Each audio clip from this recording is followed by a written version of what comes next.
చాలా దిగ్భ్రాంతికి గురి చేసింది.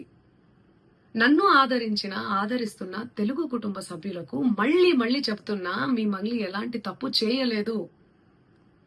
ఈ కేసుకు నాకు ఎలాంటి సంబంధము లేదు. అబద్ధాన్ని అబద్ధమని చెప్పి ఇంత గొంతు చింపుకొని చెప్తున్నా కూడా నాపై బురద చల్లడం ఆగడమే లేదు. అందుకే ప్రతి చేతిలో ఉన్న మొబైల్ కు, రిమోట్ కు నా మొర చెప్పుకుంటున్నాను. చట్టాన్ని గౌరవించే పౌరురాలిగా బాధితులకు న్యాయం జరిగేందుకు, దర్యాప్తు అధికారులకు సహకరించేందుకు నేను సిద్ధంగా ఉన్నానని మీకు విజ్ఞప్తి చేసుకుంటున్నాను. మంగ్లీ ఎలాంటి తప్పు చేయలేదు, చేయదు కూడా. ఈ మైక్రో ఫైనాన్స్ కేసు చీటింగ్ కంపెనీకి డబ్బులు వసూలు చేసిన వివాదంలో నాకు ఎలాంటి సంబంధం కూడా లేదు. మధునాయక్ ను మా కమ్యూనిటీ ప్రోగ్రామ్ లో భాగంగా నన్ను, నా తమ్ముడు శివాను కలిసిన మాట వాస్తవమే. కానీ అతను చేసే వ్యాపార వ్యవహారాలు, అతని వ్యక్తిగత జీవితానికి సంబంధించినటువంటి సమాచారంపై నాకు ఎలాంటి అవగాహన లేదు. ఈ కేసు విషయం నా దృష్టికి వచ్చిన వెంటనే నేనే స్వయంగా వెళ్లి అడ్వకేట్ సుబ్బారావుతో పాటు రమావత్ మధుపై పోలీసులకు ఫిర్యాదు చేసిన. తప్పు చేసిన రమావత్ మధు అండ్ గ్యాంగ్ పై ఖచ్చితంగా చర్యలు తీసుకోవాల్సిందే. బాధితులకు న్యాయం చేయాల్సిందే.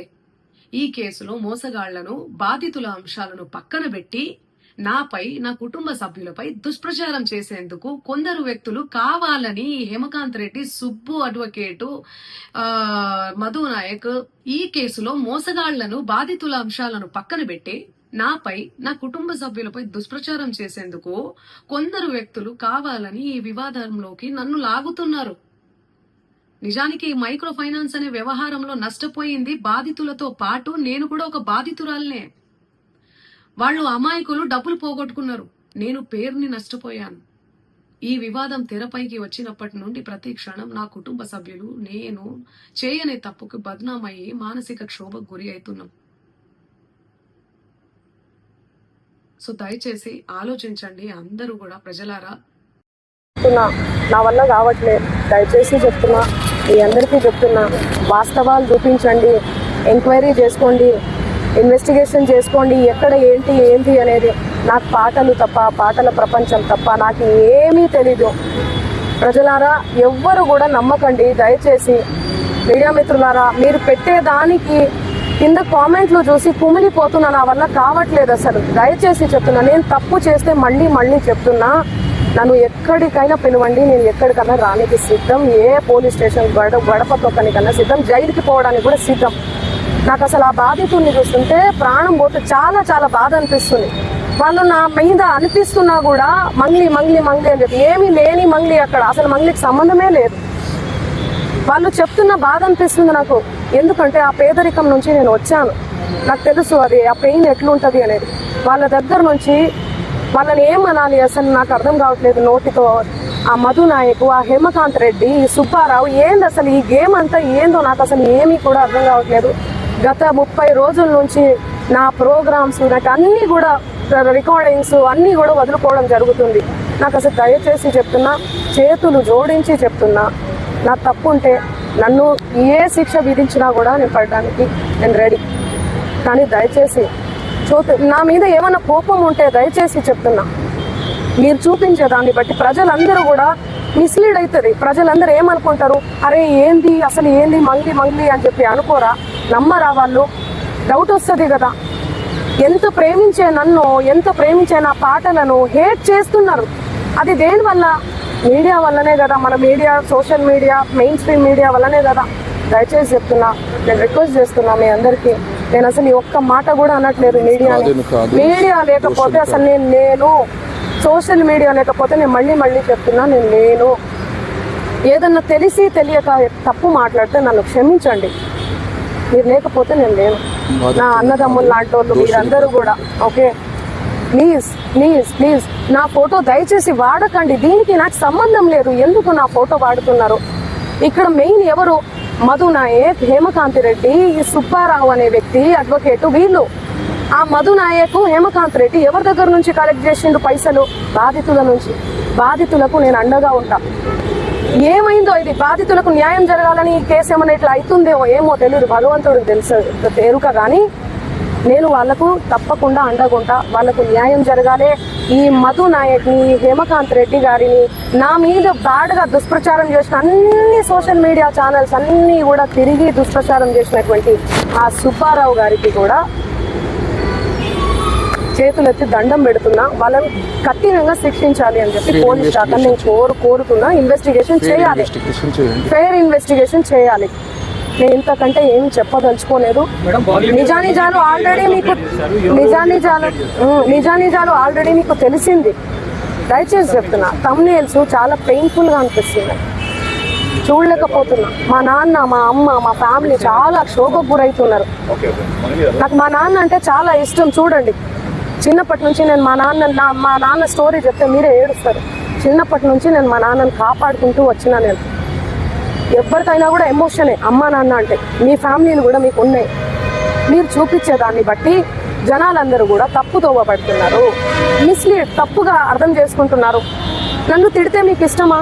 మీ ఇంటి ఆడబిడ్డ లెక్క కదా నేను, చెప్పండి. మీరు పెట్టేదాన్ని బట్టే కదా వాడు తిడుతూ ఉంటారు. వాళ్ళ కింద అసలు వాళ్ళకి ఏం తెలుసు? ఏం మాట్లాడినా కూడా అసలు గాడిద మీద కూర్చొని పోతే అసలు గాడిద మీద కూర్చొని పోతుంది అంటారు. కింద నుంచి పోతే అసలు ఎందుకు ఎడ్డమంటే తెడ్డమంటే ఎడ్డాం. దయచేసి చెప్తున్నా, నేను రిక్వెస్ట్ చేస్తున్నా, ప్లీజ్. ఎమోషన్ అయిపోతున్నా చాలా.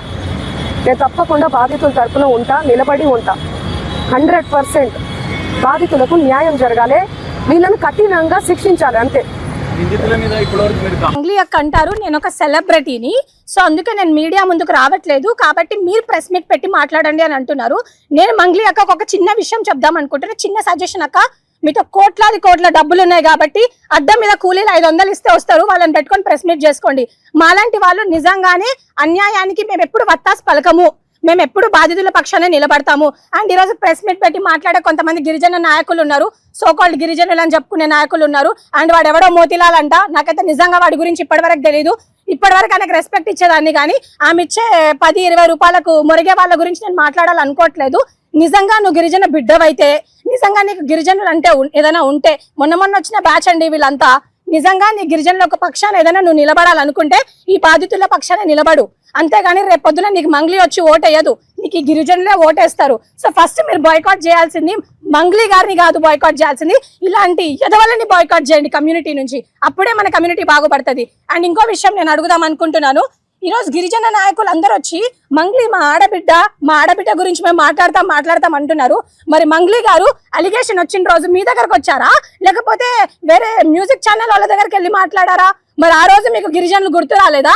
ఆ రోజు మీకు గిరిజన కార్డు గుర్తు రాలేదా? ఆ రోజు మీకు ఉమెన్ కార్డు గుర్తు రాలేదా అని అడుగుతున్నాను నేను మంగ్లీ గారిని. బుద్ధి తెచ్చుకోండి ఇప్పటికైనా గిరిజన నాయకులారా. ఎంతసేపు డబ్బులు కాదు ముఖ్యం మీకు. ఈ బాధితులు ఎవరైతే చనిపోయినారో వాళ్ళ పక్షాన్ని ఉండండి. మీకు సేవలాల్ మహారాజ్ ఏం చెప్పి పోయాడో దానికోసం ఒకసారి ఆలోచించండి. నేను ఈ ప్లాట్ఫామ్ నుంచి ఒకటే రిక్వెస్ట్ చేస్తున్నాను, even to the police force కూడా నేను రిక్వెస్ట్ చేస్తున్నాను. And to all my community ఎవరైతే హానెస్ట్ గా పోరాడుతున్నారో వాళ్ళకు కూడా రిక్వెస్ట్ చేస్తున్నాను, దయచేసి మీరు బాయ్కాట్ చేయాల్సిందే ఒక మంగ్లీనో ఒక రామావత్ మధునో కాదు. ఎవరైతే ఈ గిరిజనులు ఆమె పక్షాన నుండి ఈ బాధితులకు ఎవరైతే సహాయం చేయట్లేదో వాళ్ళని బాయ్కాట్ చేయాల్సిందిగా నేను కోరుకుంటున్నాను. ఈ రోజు బాధితుల పక్షాన్ని నిలబడకుండా కేవలం సెలబ్రిటీ మంగ్లీ గారి పక్షాన్ని నిలబడే ఈ గిరిజన నాయకులు ఎవరు ఉన్నారో, ఈ ఉస్మానియా యూనివర్సిటీలో గొంతుగించుకొని అరుస్తున్నారో, ముందు వాళ్ళని బాయ్కాట్ చేయండి, తర్వాత మంగ్లీ గారిని బాయ్కాట్ చేయండి. అప్పుడే మన కమ్యూనిటీ అనేది బాగుపడుతుంది. హలో చెప్పండి అక్క. అతను ఉంటాడు ప్రతీష, అమ్మాయి అతను తెలియాలి నాకు. మన తిరుమలేష్ అని ఉంటాడు, కాంగ్రెస్ లీడర్ అనుకుంటా. ఓకే, నాకు తెలియదు. కాంగ్రెస్ వాళ్ళు మీకే పరిచయం కదక్క, నాకు పెద్దగా తెలీదు. గద్వాలో నాకేడ పరిచయం రా, నేను ఎక్కడికి పోను అసలు. మీరే కదక్క మొన్న అన్నారు కాంగ్రెస్ వాళ్ళ ఎమ్మెల్యే ఇంట్లో ఏదో బర్త్డే ఉంటే వెళ్ళాని, మీకే పరిచయం ఉంటారు, నాకు ఎలా పరిచయం ఉంటారు? ఆహా, గద్వాల్ సైడ్ కదా, నీకు తెలుస్తుంది గద్వాల్ సైడ్. ఒకసారి నాకు తెలియదు అక్క. మన తిరుమలేష్ అని ఉంటాడు. లేదు నాకు తెలియదు అక్క. కాంగ్రెస్ అంటే కాంగ్రెస్ కాదు వాడు. కాంగ్రెస్ అంటే కాంగ్రెస్ కాదు వాడు. పిచ్చినా కొడుకు వాడు. ఇదంతా తెచ్చిండు వాడంతా, అంట కడుతుండి ఇదంతా. ఓకే, సో నువ్వు గద్వాల్ సైడే ఉంటావు కదా? లేదు తెలియదు అక్క నాకు. ఎందుకు అంతలా అసలు? లేదక్క, తెలీదక్క, అదక్క కనుక్కుంటాను కానీ కూడా అనకుండా మరి ఇంతలా ఏంద్రా? తెలీదు అక్క అని అంటున్నా నేను. అదేరా, ఎందుకు కనుక్కుంటే అయిపోతుంది కదా, ఎందుకు భయం ఎందుకు అసలు? వై భయం దేనికక్క? దేనికి భయం? మరి లేకపోతే మరి దేనికి రా? లేదక్క, తెలీదక్క, మీకే తెలుసు కదా. లేదక్క, ఈ రోజు నేను అంటే నేను 25th మార్చ్ రోజు నేను ఏదైతే మీతో మాట్లాడినో ఆ మంగ్లీ అక్క గురించి ఈ రోజు వరకు అంటే నేను వింటున్న మంగ్లీ అక్క గురించి ఇట్స్ వెరీ డిఫరెంట్ అక్క. Very very very different. ఎందుకంటే చాలా మంది. మంగ్లీ గారు నమస్కారం. మంగ్లీ అమ్మ, నేను సంపద నాయక్ మాట్లాడుతున్నా. హలో అమ్మ, మంగ్లీ కట్ చేసింది. రాజ్యం చూసిండ్రు కదా మంగ్లీ అమ్మ, నేను మాట్లాడుతున్నా నోడుతోనే. ధైర్యం లేదా?